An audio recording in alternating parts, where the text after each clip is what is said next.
remember when I pulled you from the shelf at the 5 and dime, thinking to myself, this will be just fine. I'd only written 2 rhymes, but knew I'd get better with time, because honestly, I couldn't get much worse.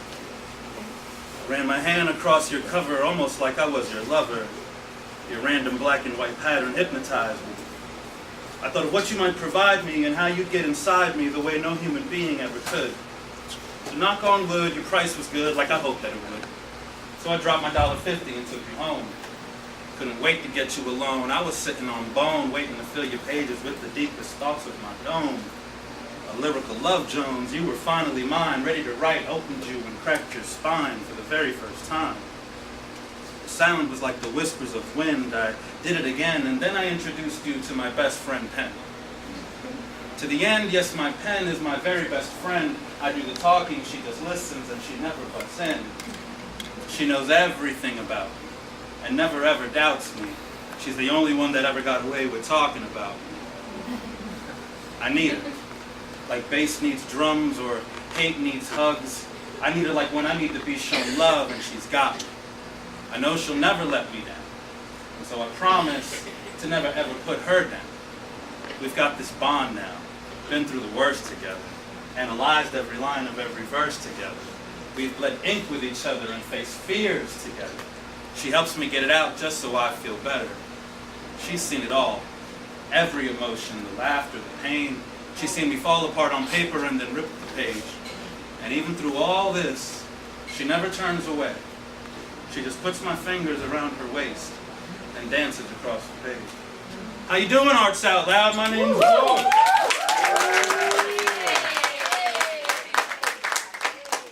What's up? Poems and stuff, right? So why do we write? Why do we write? We write, I think any writer is probably born from the need to say something. Whether you're a musician or a story writer or a poet, cartoonist, you want to say something. Why do we want to say stuff? We want to communicate feelings and emotions. We want to express something. So why did I start writing? Because of a girl named Jessica Garcia in the 2nd grade.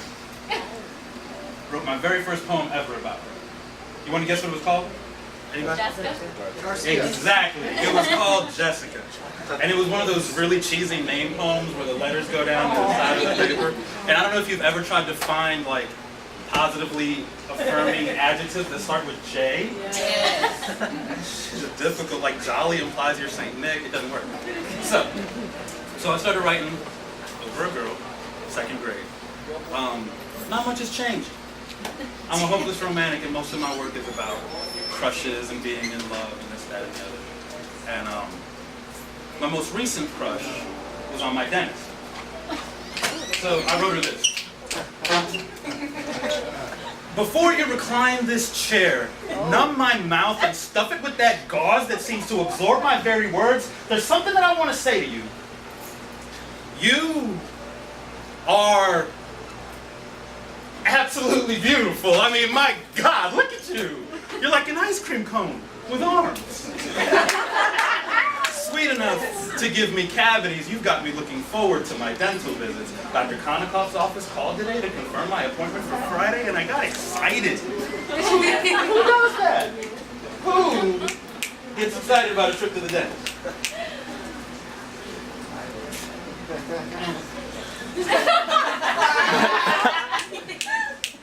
Clearly, it's not the cleaning I'm excited about. It's the 45 minutes I get to spend with you. Practically immobile, laying flat on my back, staring up into your energetic eyes as you poke and prod at my gum line, not once noticing all the beautiful things I'd say about you, resting right there before you on the tip of my tongue, even after you adjust the overhead lamp to get a better view. Your voice sings me sonnets of proper dental hygiene, with your face hidden behind a surgical mask like you're some sort of sexy dental ninja, wielding toothbrush katanas and fluoride throwing stars, judo chopping gingivitis, tiger punching plaque. You magnificent mouthwash warrior, cavity creeps are no match for you. You are my sweet tooth scrape, Colgate cutie. My Listerine queen, my dental floss goddess in scrubs and rubber gloves, I will fall victim to your Novocaine. Willie. I get butterflies in my stomach every time I step into your office, but not for the same reason as most patients in the waiting room. You see, these flutters in my stomach, they belong to you. So while all you may hear is, what I'm really saying is, I like you. A lot. Enough to make me come out of pocket for that one extra visit a year my insurance won't cover. And it may sound inappropriate, but I'm just dying to sink my teeth into you. Leave my bite marks on your heart, more than just my dental records on your mind, and I am not just flapping my gums here, dear. I assure you. I know I don't know much about you, but my molars hold enough wisdom to know that you're something special. I can no longer settle for just scheduling my next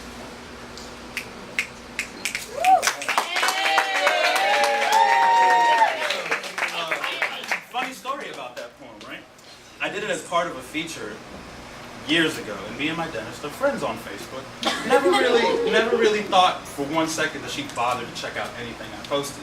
One day I get a private message that says, I saw that video with Dental Ninja. I've shown everybody in the office. I'm so flattered. Thank you so much. I was like, oh God. Well, she was married, and we're actually really good friends now. But in any case, Is she still your dentist? No. Okay. No, she was for a while after that, and she moved away. Long story. But anyway, so we write poems to express feelings. Why else do we write? Sometimes we want to express an idea or we experience something, and it inspires. I am a very firm believer in being as absolutely positively crazy as you can possibly be. I believe that there's a little bit of insanity that tends to go with innocence, and innocence goes with that childlike wonder. And when you have that, it creates curiosity, which creates building, and things just continue to elevate from there.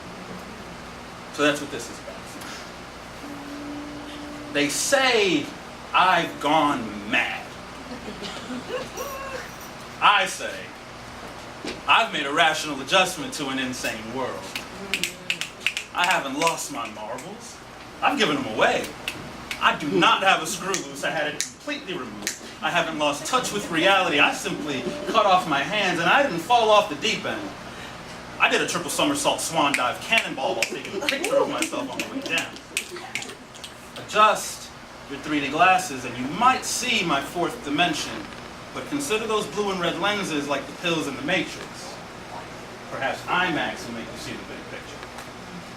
You tell me that I'm lost, that I've somehow gone astray, while you consult your GPS to tell you where you are and where you're going. As if that course has been charted.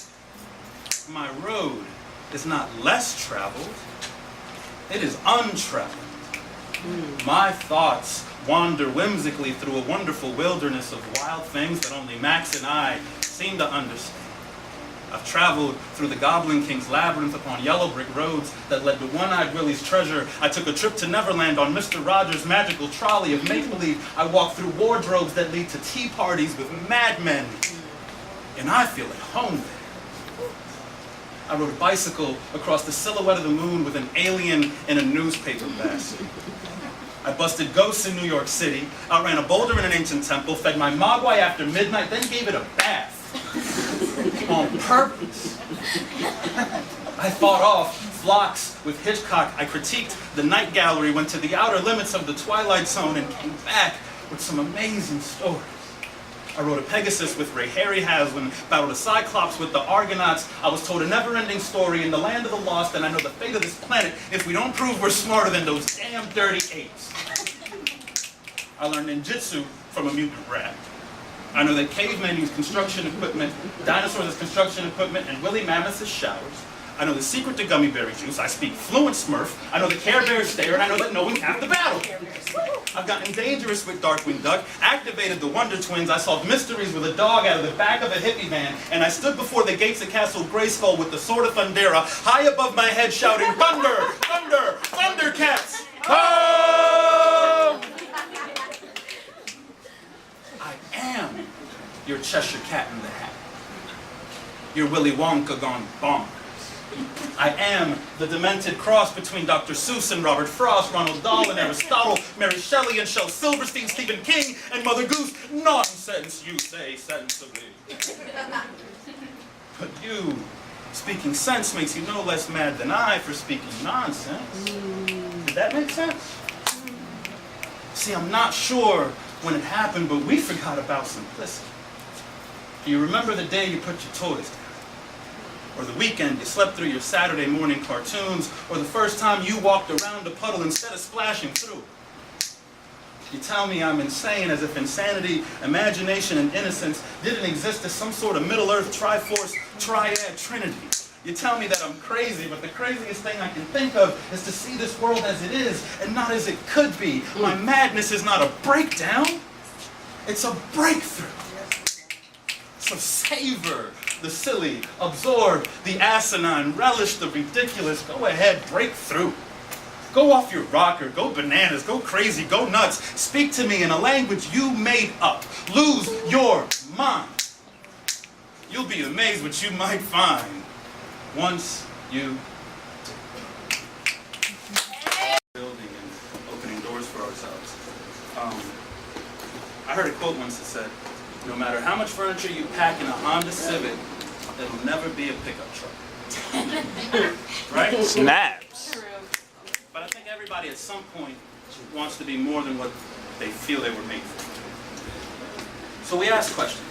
And a lot of times we ask, well, what if, what if, what if? And people tell you, oh, you should never have to ask yourself what if. I think what if leads to curiosity. Well, what if I do decide to conquer my fears and throw on a parachute and jump out of it? I might find it exhilarating. What if I do decide to finally show somebody my art? Just don't ever ask yourself, oh, if only. You know, you don't want to do that. Because then it's hindsight and then you can't do anything about it. So, yeah. Ask yourself as many questions as possible. This is my last poem. It's called The Nature of Things. I think that deep down, most hammers would much rather be pillows, preferring to rest a head than to strike. I have a rough time believing that sandpaper wouldn't prefer to be satin. You see, I think some of us act harder than we need to, simply because we haven't been presented with the option. Given a choice, I'd like to think that any barrier would much rather be a gate swung wide open, like arms that haven't seen you in years saying, come on in. Welcome home. You made it. So here's to every wish that drowned because it's pennycoos. And for every rainbow that ever bent over backwards, reaching for the sun every time the sky cried. And for any shamrock that cut down prematurely by a lawnmower blade, whose only wish was to be a sprinkler head instead. This is for being better than our nature. This is for being better than our nature. This is for being better than our nature, for going outside of our means and becoming more than what we were made for. This is for understanding that sometimes a crowbar just needs to be a key, and sometimes a lock needs to just not exist anymore. There are pebbles that dream of being boulders, and boulders that dream of being feathers. Somewhere there's a puddle with ocean aspirations. And today, maybe today he's just a puddle, but tomorrow he'll be a pond, then a brook, and then a lake, then a stream, then a river, and then that ocean that will one day become the raindrops on a 4-year-old's nose who's jumping into a puddle, pretending to be a giant, splashing in an ocean. So here's to the nature, to the cycle of order, and to the knowledge that all things have a purpose beyond their purpose, especially you. Cheers. Thank you.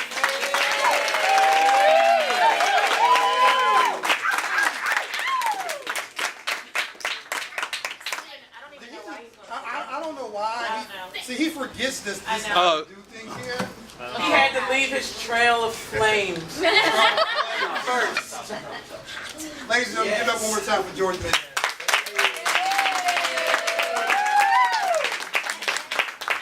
Was I right or was I right? Absolutely correct. Okay. Rarely ever wrong. Don't ask Lisa that though. How you feeling there, George? Good. Thank you for being here with us on our 1-year anniversary. You know what? In the midst of all that, I forgot to say congratulations to Arts Out Loud for the 1-year anniversary. I'm a host, I should know better. Do we ever do right though? No. No. Backwards Okay. and crooked. That's good. Backwards and crooked. Yes, Yeah. we are. That's right. He's a much better host than I am though. No, he wears That- ties when he hosts.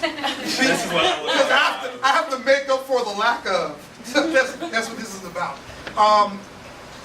Tell them a bit about what you actually do over at this venue. On the venue on 35th Street, there's a little place called the venue on 35th Street. We do. It's just a small theater. We hold an open mic there every Monday night from 7 to 11. That open mic actually just got nominated for a Veer Award. It's been running for 9 years this March. I've been running it for the last 3. But more than it being an open mic, I like to say that the open mic portion is definitely a backdrop to what really goes on there. We very much have a mission of healing through the arts. And my story is not much different than anybody else who goes there. I was in a really, really dark place. That place quite literally saved my life. But that's a story for another time. But it's Mondays, 7 o'clock. If anybody would like to come out on a Monday night, that'd be fantastic. We also do plays there on the weekends. We have playwriting workshops, writing workshops, acting for poet classes. Is that in Virginia Beach? It's in Norfolk. Norfolk. It's in Norfolk on 35th Street. Yeah, literally 35th Street. Yeah. Does anybody know where the old abandoned theater is on 35th Street in Norfolk? It's directly across the street. Yeah. Wow. Directly. Red building. Yes, Yeah. the little red brick building. And I'm yet to go there, and I'm sorry. It's one day eventually. And we have an event this Sunday, not unlike this one. It's a feature event. 9 features with Q&As after. I believe 4 of them are first-time features. So we try to give a lot of opportunities to new artists, and it takes a lot to finally get out there and share your art with people. Yeah. So we can, as artists, we're kind of sensitive to those vibes, and we try to offer opportunities to people to get on stage and give them features, and it encourages them to continue their art form. Now that I can't ask the 50 million questions like I normally do, give us one parting word of wisdom. One parting word of wisdom? Yes. Go as crazy as you can. Ladies and